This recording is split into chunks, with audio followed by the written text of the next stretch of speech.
قال هذا صراط علی مستقیم، فرمایا یہ راستہ ہے جو سیدھا مجھ تک پہنچتا ہے، یعنی حق کا راستہ، صحیح راستہ.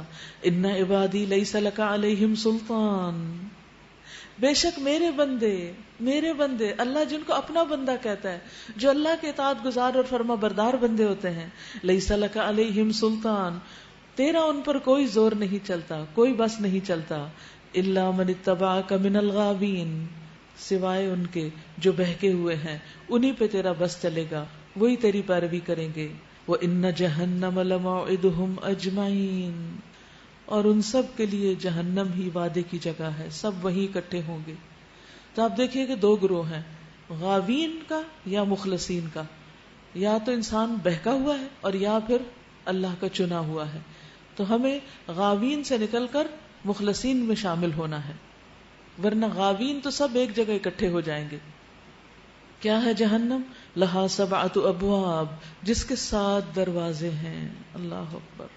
لکل باب منہم جزء مقسوم، ہر دروازے کے لیے ان میں سے ایک حصہ مخصوص کر دیا گیا ہے. کون کس دروازے سے اندر جائے گا؟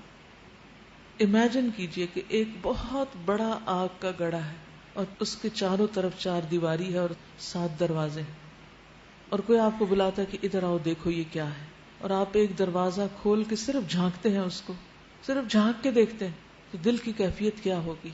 کبھی کوئی ایسی تصویر بھی دیکھنی پڑے نا کہ جس میں آگ کے بڑے بڑے الاؤ ہوں اور تنور ابل رہے ہوں، تو انسان اپنی آنکھیں بند کر لیتا ہے. تو جہنم کو معمولی چیز نہیں ہے.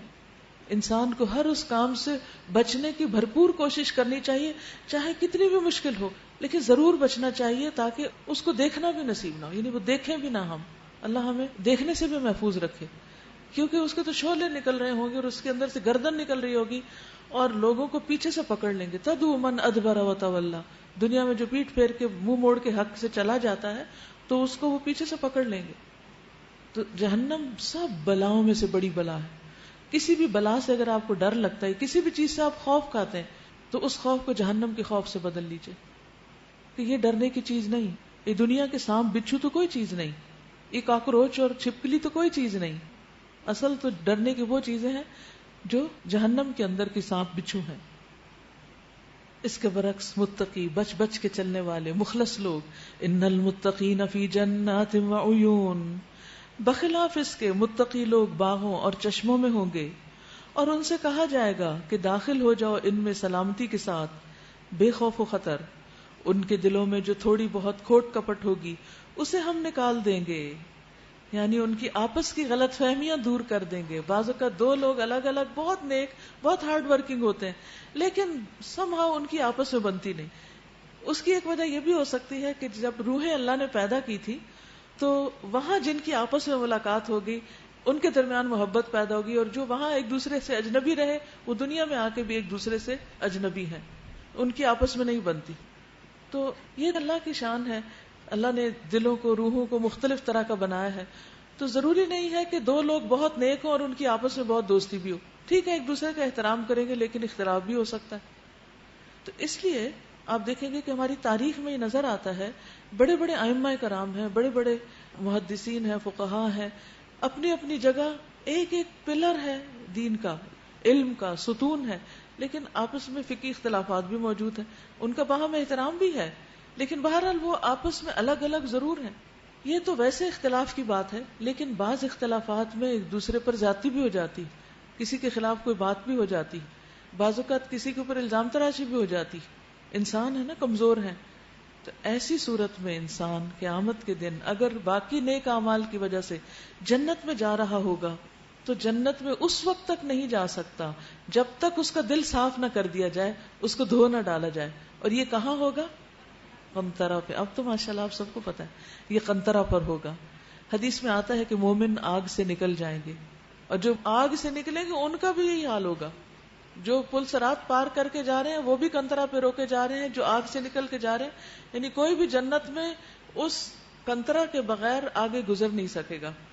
اور وہ ایک صاف ستھرا کرنے کا مقام ہے جس میں جہنمیوں کو تو اس پانی میں ڈال کے ان کے جسموں کو دوبارہ اگایا جائے گا اور ان کے صاف ستھرا ان کو کیا جائے گا، ان کا جسم پھر سے بنے گا. اور جو نیک لوگ ہوں گے ان کے ساتھ کیا معاملہ ہوگا؟ انہیں وہاں روک لیا جائے گا. اور جو جنت اور دوزخ کے درمیان کی جگہ ہے، تو دنیا میں جو ان کے بعض مظالم تھے، ایک دوسرے کے ساتھ کوئی بھی ظلم کیا تھا، ان کا ایک دوسرے سے قصاص دلوایا جائے گا، یہاں تک کہ جب ان کو پاک صاف کاٹ چھانٹ کر دیا جائے گا تو ان کو جنت میں داخل ہونے کی اجازت دی جائے گی.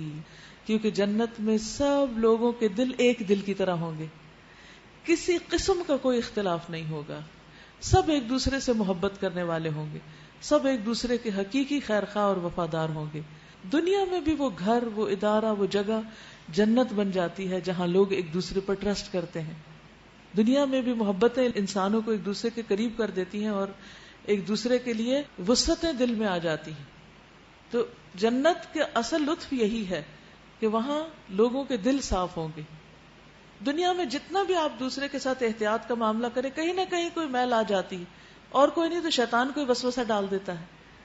لیکن وہاں شیطان تو ہوگا نہیں، وہ تو اپنی منزل کو پہنچ چکا ہوگا. اسی طرح وہاں پر نہ کوئی انہیں تھکاوٹ ہوگی اور نہ ہی وہاں سے وہ نکالے جائیں گے.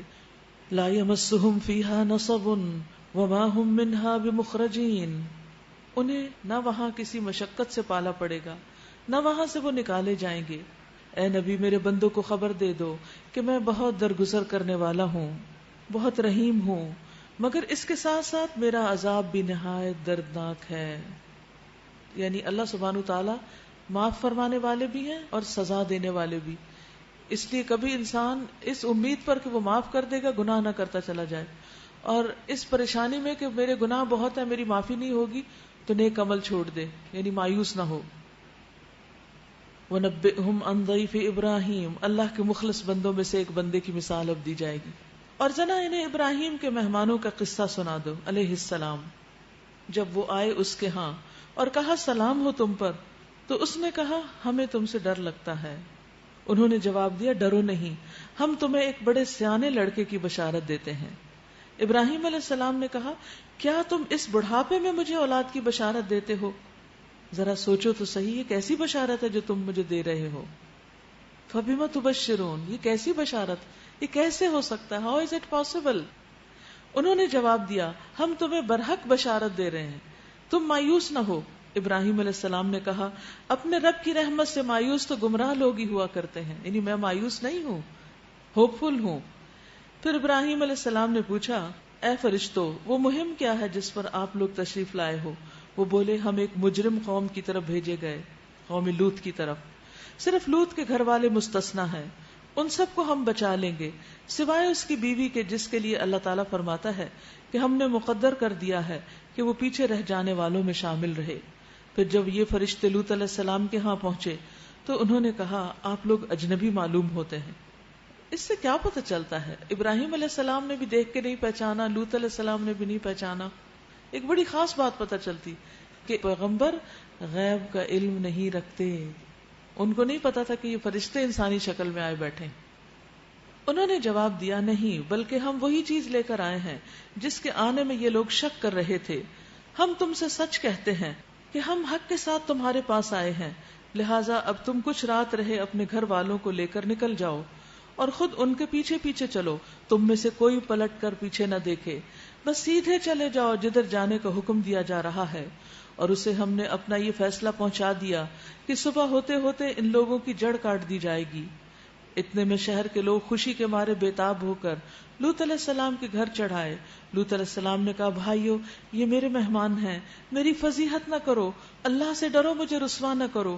وہ بولے کیا ہم بارہا تمہیں منع نہیں کر چکے کہ دنیا بھر کے ٹھیکیدار نہ بنو؟ یعنی تم اتنی زیادہ نصیحتیں نہ کرو لوگوں کو اور لوگوں کے تحفظ کا ذمہ نہ لو. لوط علیہ السلام نے عاجز ہو کر کہا اگر تمہیں کچھ کرنا ہی ہے تو یہ میری بیٹیاں موجود ہیں، یعنی ان سے نکاح کر لو. لعمرک انہم لفی سکرتہم یعمہون. تیری جان کی قسم، اللہ تعالیٰ نبی صلی اللہ علیہ وسلم کی جان کی قسم کھا رہے ہیں. اس وقت ان پر ایک نشہ سا چڑھا ہوا تھا جس میں وہ آپے سے باہر ہو رہے تھے، یعنی ان کی آنکھوں پر خواہش پرستی کی پٹی بندھی ہوئی تھی. حقیقت یہ ہے کہ جو انسان اللہ کے حکم کو فراموش کر کے غفلت میں پڑ کر خواہش کے پیچھے دوڑنے لگے تو پھر وہ اندھا بہرا ہو جاتا ہے، اس کو اپنے دین دنیا دونوں کے نقصان کی کوئی فکر نہیں ہوتی. آخر کار پو پھٹتے ہی ان کو ایک زبردست دھماکے نے آ لیا اور ہم نے اس بستی کو تلپٹ کر کے ان پر رکھ دیا اور ان پر پکی ہوئی مٹی کے پتھروں کی بارش برسا دی. اس واقعے میں بڑی نشانیاں ہیں ان لوگوں کے لیے جو صاحب فراست ہیں، اور وہ علاقہ جہاں یہ واقعہ پیش آیا تھا گزرگاہ عام پر موجود ہے. اس میں سامان عبرت ہے ان لوگوں کے لیے جو صاحب ایمان ہیں.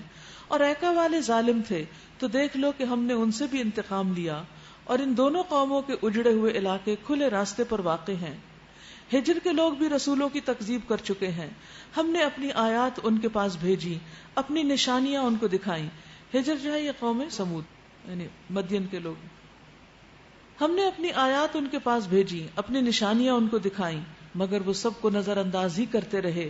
وہ پہاڑ تراش تراش کر مکان بناتے تھے اور اپنی جگہ بالکل بے خوف اور مطمئن تھے کہ ہم پر تو کوئی عذاب نہیں آ سکتا، کیونکہ اس سے پہلے قوم عاد تباہ ہوئی تھی اور وہ ہوا چلنے سے تباہ ہوئی تھی. تو انہوں نے سوچا کہ ہم اگر ہوا چلے گی تو پہاڑوں کے اندر چھپ جائیں گے، لیکن اللہ سبحانہ وتعالیٰ کے پکڑ سے کون بچ سکتا ہے. اللہ نے ایسا زلزلہ بھیجا کہ وہ پہاڑوں کے اندر ہی ختم ہو گئے. آخرکار ایک زبردست دھماکے نے ان کو صبح ہوتے ہی آ لیا اور ان کی کمائی ان کے کچھ کام نہ آئی. ہم نے زمین اور آسمان کو اور ان کی سب موجودات کو حق کے سوا اور کسی بنیاد پر تخلیق نہیں کیا، اور فیصلے کی گھڑی یقیناً آنے والی ہے. بس اے محمد صلی اللہ علیہ وسلم، تم ان لوگوں کی بےہودگیوں پر شریفانہ درگزر سے کام لو. یقیناً تمہارا رب سب کا خالق ہے اور سب کچھ جانتا ہے. ہم نے تم کو 7 ایسی آیات دے رکھی ہیں جو بار بار دہرائے جانے کے لائق ہیں. وہ کون سی آیات ہیں؟ سورۃ الفاتحہ. اور تمہیں قرآن عظیم عطا کیا ہے. تم اس متاع دنیا کی طرف آنکھ اٹھا کر نہ دیکھو، اسے کوئی اہمیت نہ دو، کچھ امپورٹنس نہ دو ان دنیا کی چیزوں کو جو ہم نے ان میں سے مختلف قسم کے لوگوں کو دے رکھی ہیں، اور نہ ان کے حال پر اپنا دل کڑھاؤ، اور انہیں چھوڑ کر ایمان لانے والوں کی طرف جھکو، اور نہ ماننے والوں کو کہہ دو کہ میں تو صاف صاف تنبیہ کرنے والا ہوں. یہ اسی طرح کی تنبیہ ہے جیسی ہم نے ان تفرقہ پردازوں کی طرف بھیجی تھی جنہوں نے اپنے قرآن کو ٹکڑے ٹکڑے کر ڈالا ہے. تو قسم ہے تیرے رب کی، ہم ضرور ان سب سے پوچھیں گے کہ تم کیا کرتے رہے ہو. قرآن کو ٹکڑے ٹکڑے کرنے کا مطلب یہ ہے کہ پک اینڈ چوز کرنا، اپنی مرضی کی باتیں اس میں سے لینا اور کچھ کو چھوڑ دینا، کچھ کو ماننا کچھ کو نہیں لینا، کچھ کا حکم لے لینا اور کچھ کا انکار کر دینا. تو اللہ تعالیٰ فرماتے ہیں قسم ہے تیرے رب کی، ہم ضرور ان سے پوچھیں گے کہ تم کیا کرتے رہے ہو. یعنی اس طرح وہ جو قرآن پر عمل کیا ہوا تھا ان کا وہ بھی ضائع ہو جائے گا، کیونکہ انہوں نے قرآن کے ایک بڑے حصے کو چھوڑ دیا. تو کرنا کیا ہے؟ پورے قرآن کو back to back, cover to cover, سارے کو ماننا ہے، سارے پر یقین رکھنا ہے، اور جو جو احکامات اس میں دیے گئے ہیں ان سب پر عمل کرنا ہے. بس اے نبی صلی اللہ علیہ وسلم، جس چیز کا آپ کو حکم دیا جا رہا ہے اسے ہاں کے پکارے کہہ دیجئے، اور شرک کرنے والوں کی ذرا پرواہ نہ کیجئے. تمہاری طرف سے ہم ان مذاق اڑانے والوں کی خبر لینے کے لیے کافی ہیں جو اللہ کے ساتھ کسی اور کو بھی خدا قرار دیتے ہیں، الہ قرار دیتے ہیں. ان قریب انہیں معلوم ہو جائے گا. وَلَقَدْ نَعْلَمُ أَنَّكَ يَضِيقُ صَدْرُكَ بِمَا يَقُولُونَ فَسَبِّحْ بِحَمْدِ رَبِّكَ وَكُن مِّنَ السَّاجِدِينَ وَاعْبُدْ رَبَّكَ حَتَّى يَأْتِيَكَ الْيَقِينُ. ہمیں معلوم ہے جو باتیں یہ لوگ تم پر بناتے ہیں ان سے تمہارے دل کو سخت کوفت ہوتی ہے. کبھی آپ کے دل کو کوفت ہوئی جب کسی نے دین کے معاملے میں آپ کا مذاق اڑایا یا کوئی بات بنائی، حجاب لینے پر یا قرآن کلاس میں داخلہ لینے پر یا اور اسی طرح کی کسی بھی نیکی کے راستے پر آنے پر؟ کیونکہ جب انسان اللہ کی طرف بڑھتا ہے تو شیطان بہت انسیکیور ہو جاتا ہے، وہ سوچتا ہے یہ میرے ہاتھ سے نکلا. جب انسان آگے بڑھ کر خود عمل کرتا ہے اور دوسروں کو بتانے لگتا ہے تو اور زیادہ ان کی پریشانی بڑھ جاتی. پھر وہ صرف خود نہیں بلکہ پوری فوجوں کو آپ کے پیچھے لگا دیتا ہے، اور وہ فوجیں انسانوں کی بھی ہوتی ہیں اور جنوں کی بھی ہوتی ہیں، اور لوگ باتیں بنانا شروع کر دیتے ہیں. جب لوگ باتیں بناتے ہیں تو آپ سوچتے ہیں ہر ایک کو عزت پیاری ہوتی ہے، دین کی طرف آنے کی وجہ سے اگر یہ باتیں بن رہی تو ٹھیک ہے میں راستہ چھوڑ دیتی ہوں، اور اس طرح انسان آگے آتے آتے پھر پیچھے پلٹ جاتا ہے. تو ایسی صورت میں کیا کرنا چاہیے؟ یہ زبردست نسخہ یہاں دیا گیا ہے. وَلَقَدْ نَعْلَمُ أَنَّكَ يَضِيقُ صَدْرُكَ بِمَا يَقُولُونَ. ہمیں معلوم ہے کہ لوگوں کی باتوں پر آپ کا دل تنگ ہوتا ہے. اب جب آپ کا دل تنگ ہوتا ہے تو بڑاس کہاں نکالیں؟ لوگوں کو باتیں کر کے نہیں. فَسَبِّحْ بِحَمْدِ رَبِّكَ وَكُن مِّنَ السَّاجِدِينَ. تو تسبیح کرو اپنے رب کی حمد کے ساتھ. ایک بار سبحان اللہ کہنے سے 20 نیکیاں انسان کو ملتی ہیں، 20 گناہ انسان کے معاف کر دیے جاتے ہیں، تو انسان کو کیا کرنا چاہیے اس وقت؟ تسبیح شروع کر دینی چاہیے. جب کوئی آپ کو ڈانٹ ڈپٹ رہا ہو، کوئی آپ کی مخالفت کر رہا ہو، کوئی آپ کا مذاق اڑا رہا ہو اور آپ کا دل تنگ ہو رہا ہو اور آپ پریشان ہو رہے ہوں، خوف زدہ ہو رہے ہوں، تو ایسے موقع پر تسبیح شروع کر دیجیے. سبحان اللہ و بحمدہ، سبحان اللہ، سبحان اللہ، سبحان اللہ. کوئی گالی دے تو کہیں سبحان اللہ، سبحان اللہ. تو آپ دیکھیں گے کہ انشاءاللہ اس ذکر کی برکت سے، کیونکہ اللہ نے بتایا یہ طریقہ، اور سبحان اللہ و بحمدہ ہی ساتھ کہنا ضروری، کیونکہ یہاں دونوں چیزوں کا ذکر ہے. تسبیح ہے اللہ کی پاکی بیان کرنا، اور حمد ہے اللہ کی تعریف بیان کرنا، یعنی اللہ کو ہر عیب سے پاک قرار دینا اور پھر مزید تعریف کرنا اس کی. یہ دونوں چیزیں ساتھ ساتھ ہیں. اور کیا کرنا ہے؟ وَقُم مِّنَ السَّاجِدِينَ، سجدہ کرنے والوں میں شامل ہو جاؤ، یعنی نماز کی طرف توجہ کرو. جب لوگ پریشان کرے تو اللہ سے مدد مانگو. وَاسْتَعِينُوا بِالصَّبْرِ وَالصَّلَاةِ کے ساتھ، صبر اور نماز کے ساتھ. وَاعْبُدْ رَبَّكَ حَتَّى يَأْتِيَكَ الْيَقِينُ، اور عبادت کرو اپنے رب کی یہاں تک کہ یقین آ جائے، وہ چیز آ جائے جس کا آنا یقینی. اور یقین کا معنی یہاں موت ہے، یعنی موت تک، مرتے دم تک عبادت کرتے رہو، لوگوں کی باتوں میں آ کر چھوڑنی نہیں. کیونکہ انسان حق کا راستہ چھوڑنا نہیں چاہتا، کیونکہ حق کی تلاش اس کی فطرت میں، انسان کے اندر نیکی سے محبت ہوتی ہے، ہر انسان کے اندر ایک خیر سے محبت موجود ہے. لیکن ہوتا کیا ہے کہ انسان کا ماحول اور انسان کے اوپر شیطانی اثرات، اس کے دوست، اس کی صحبت، یہ سب کچھ اثر انداز ہوتا ہے اور انسان پھر بہکنے لگتا ہے اور پھر شیطان کے راستے پہ چلنے لگتا ہے. ایسے میں انسان ان ساری رکاوٹوں کا مقابلہ کرنے کے لیے ایک ٹھان لے بات اپنے دل میں کہ مجھے مرتے دم تک اسی راستے پہ رہنا ہے، اسی پر استقامت اختیار کرنی، پیچھے نہیں ہٹنا. کیونکہ اگر یہ راستہ چھوڑا تو میں جنت کا راستہ بھول جاؤں گی. یہ وہ راستہ ہے جو جنت تک لے جاتا ہے. اگر مجھے جنت چاہیے تو مجھے اسی راستے پہ چلنا ہے. وَاعْبُدْ رَبَّكَ حَتَّى يَأْتِيَكَ الْيَقِينُ. یہ بتائیے رات تراویح میں کس کس کو نیند آتی؟ سچ سچ بولیے. سبھی کو آتی. اچھا، پھر اس وقت آپ کے دل میں کیا آ رہا ہوتا ہے؟ اچھا چلو آج آدھی پڑھ لیتے ہیں، باقی صبح پڑھ لیں گے. کیا خیال آتا ہے؟ خیال کبھی کبھی آتا ہے. پھر آپ کیا کہتے ہیں؟ تو اور صحیح چلیں. پھر کیا ہوتا ہے؟ پھر اور شدید نیند کا غلبہ ہو جاتا ہے. پھر آپ کیا کہتے ہیں؟ اچھا دو اور صحیح. پھر وتر بھی پڑھ لیں، کیونکہ جماعت کے ساتھ وتر پڑھنے سے پوری رات کے قیام کا ثواب ملتا ہے. یعنی اگر آپ امام کے پیچھے نماز پڑھتے ہیں، قیام کرتے ہیں اور وتر بھی امام کے ساتھ پڑھتے ہیں، تو اس کا اجر اتنا ہے جیسے پوری رات آپ نے عبادت کی. تو اب آپ کا کیا دل ہوتا ہے؟ کسی نہ کسی طرح، چاہے نیند آ رہی ہو، چاہے تھکاوٹ ہو، چاہے سر درد ہو، چاہے کمر دکھ رہی ہو، چاہے پاؤں سوج رہے ہو، کچھ بھی ہو، آپ اپنا ٹارگٹ پورا کرتے ہیں. وَاعْبُدْ رَبَّكَ حَتَّى يَأْتِيَكَ الْيَقِينُ. جب تک کہ وہ مکمل نہیں ہو جاتی آپ ہٹتے نہیں، چاہے دل میں کئی دفعہ خیال آ بھی جائے کہ اچھا چھوڑو آج تھوڑا سا آرام کر لیتے ہیں. وہ خیال آنا کہ آرام کر لیتے ہیں، وہ انسان کے جو نفس ہے نا، ہمارا جو نفس ہے وہ بڑی تعویلیں کرتا ہے مختلف کاموں سے ہٹانے کے لیے ہمیں. ایک اچھے بھلے ایک اچھے راستے پہ چلے جا رہے ہوتے ہیں اور اتنے میں کوئی اور اٹریکشن سامنے آ جاتی، دین سے ہٹانے والی کوئی چیز سامنے آ جاتی، تو وہ ہم فوراً تعویل کر کے اس راستے پہ چل پڑتے ہیں اور اپنے آپ کو جسٹیفائی کر لیتے. تو ایسی تمام چیزوں سے ہمیں بچنا ہے اور اللہ کی عبادت چھوڑنی نہیں، حتیٰ یأتیک الیقین، جب تک کہ موت نہ آ جائے. اللہ کرے کہ ہماری موت بھی اس حال میں آئے کہ ہم اللہ کی عبادت میں ہوں، اللہ کی اطاعت میں ہوں، اللہ کی فرما برداری میں ہوں. سورۃ النحل. بسم اللہ الرحمن الرحیم. أتى أمر الله فلا تستعجلوه سبحانه وتعالى عما يشركون. ينزل الملائكة بالروح من أمره على من يشاء من عباده أن أنذروا أنه لا إله إلا أنا فاتقون. خلق السماوات والأرض بالحق تعالى عما يشركون. خلق الإنسان من نطفة فإذا هو خصيم مبين.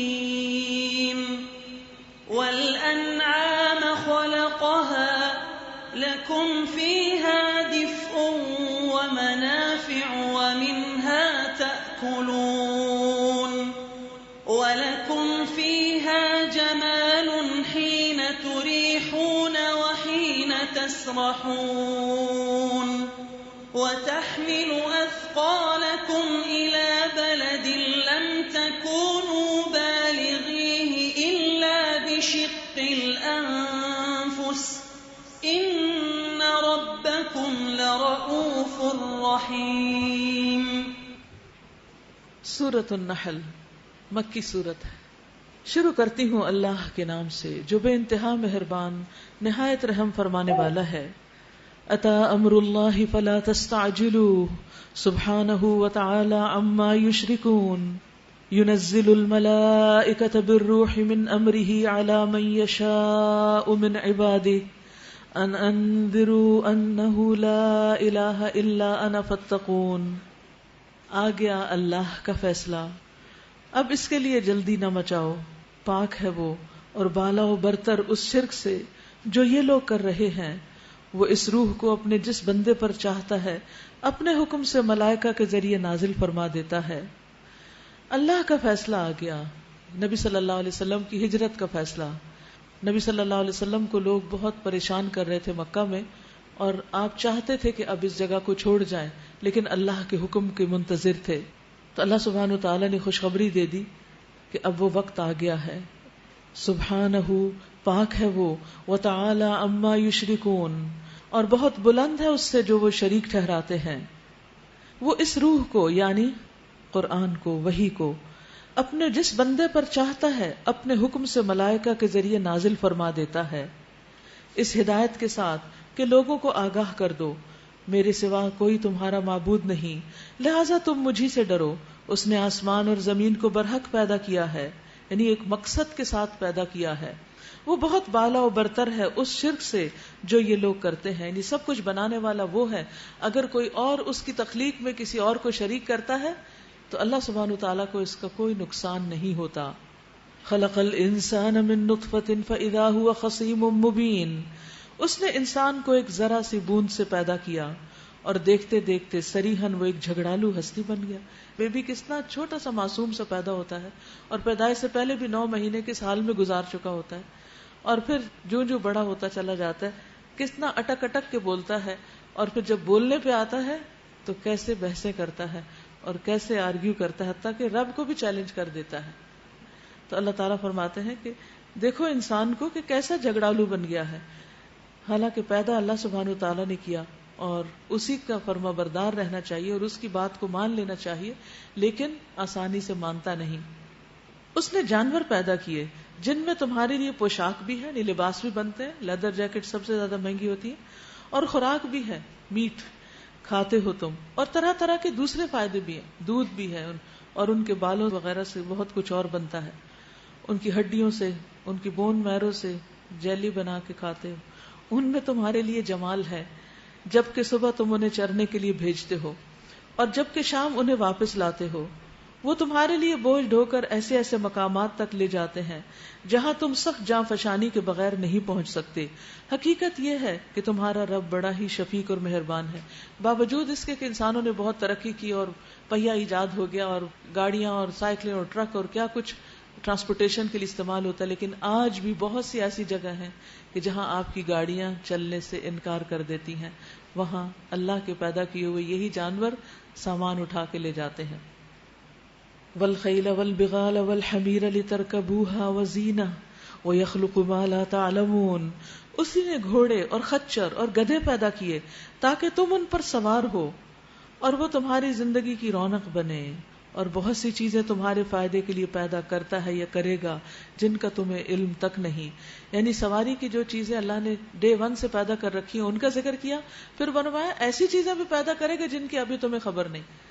نبی صلی اللہ علیہ وسلم کے زمانے میں لوگوں کو گاڑی کا اور ریل کار کا اور جہاز کا علم نہیں تھا. اگر آج ان میں سے کوئی اٹھ کر آ جائے تو حیران ہو جائے کہ دنیا کیا سے کیا ہو گئی ہے. اور آج ہم جس سٹیج پر ہیں معلوم نہیں کل اور کیا کچھ آنے والا ہے. ہو سکتا ہے ہر ایک کے پاس اپنا پرائیویٹ جیٹ ہو، ہر انسان کی اپنی اڑنے والی سواری ہو، یا اس سے بھی آگے کچھ. تو یہ آج نہیں معلوم، لیکن یہ سب کچھ اللہ ہی کی تخلیق کی ہوئی چیزوں سے بنتا چلا جا رہا ہے.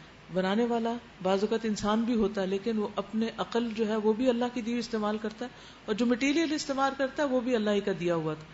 تو اس لیے اکڑنے اور فخر کرنے کی ضرورت و گنجائش نہیں. یہاں اللہ تعالیٰ نے انعام کا اور خیل اور بغال کا ذکر کیا جو ہماری خدمت کے لیے پیدا کیے ہیں، ہمارے فائدے کے لیے. جب ہم ان جانوروں سے فائدہ اٹھائیں تو ہمیں کیا کرنا چاہیے؟ نمبر 1 شکر ادا کرنا چاہیے، اللہ کی طرف راغب ہونا چاہیے. جب ان پہ سوار ہوں تو ذکر کرنا چاہیے. نمبر 2 جانوروں کے حقوق کا خیال رکھنا چاہیے، یعنی جانوروں سے کام لیتے وقت، گدھے پہ سامان لاتے وقت یا خچر کی سواری کرتے وقت اس کی ایسی پٹائی نہیں کرنی چاہیے کہ جس سے وہ بیچارہ مظلوم بد دعائیں دینے لگے. رسول اللہ صلی اللہ علیہ وسلم کے پاس ایک اونٹ لایا گیا، یا آپ ایک اونٹ کے پاس سے گزرے جس کا پیٹ بھوک کی وجہ سے چپک گیا تھا. اس کو دیکھ کر آپ نے فرمایا ان بے زبانوں کے معاملے میں اللہ سے ڈرو، اچھی حالت میں ان پر سواری کرو اور اچھا کھلاؤ پلاؤ. تو جانوروں کے حقوق میں سے ایک یہ بھی ہے کہ انہیں اچھا کھلانا پلانا چاہیے. اسی طرح اگر آپ نے گھر میں پیٹس رکھے ہوئے ہیں تو ان کی بھی بہت کیئر کریں. یہ نہیں کہ خود سیر پہ چلے جائیں، ادھر ادھر چلے جائیں اور ان کو پانی دانا بھی نہ ڈالیں. ایک عورت نے جس نے بلی باندھ کے رکھی ہوئی تھی، جب وہ مر گئی تو اس کو، حالانکہ وہ بہت عبادت گزار تھی، لیکن بلی مارنے کی وجہ سے جہنم میں گئی کیونکہ اس نے اس کو بھوکا مارا.